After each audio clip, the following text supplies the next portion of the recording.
Do you struggle with the concept of variables in programming?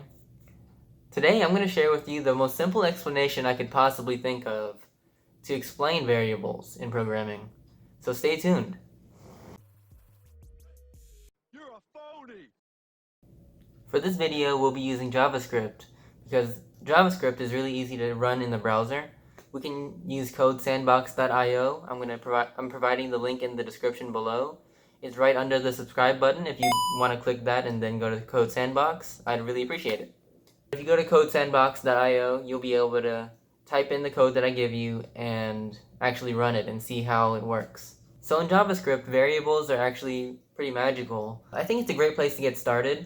You don't really have to think about all the stuff underneath that magical layer. You're not thinking about the computer or anything. Things just kind of happen. So like snap of the fingers and you have a variable, just like this. So how do we get this? Well, in JavaScript, it's like a magic word.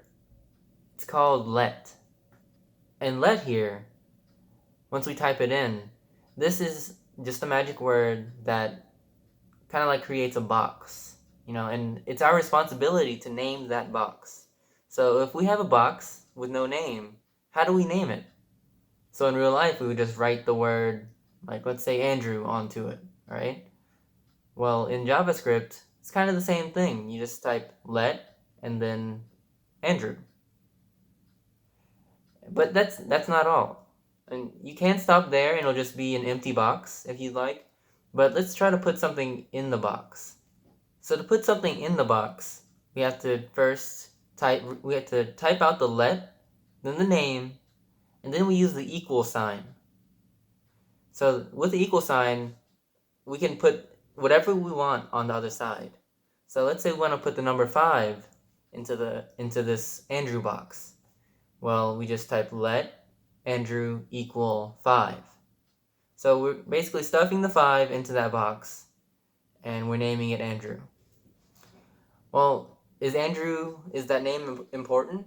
I mean, it is if we want to call the box. Again, like if we want to recall it somewhere else in the program, but that's really just the name I made up. I can change it to Ryan if I wanted to. Does it have to be a number in the variable? No, it doesn't have to be a number. You can put a word in there if you want to, but the word has to be in quotes. So let's change it to that. All right, now we have let Ryan equal boy. So this is essentially a box with the word boy inside. And if you want to play around with this, and like if you don't think that this is correct, you can test it out. So just go to the link in the description, click it, and it'll take you to the sandbox. And you just type in let Ryan equal boy in quotes. Then you type in alert parentheses Ryan.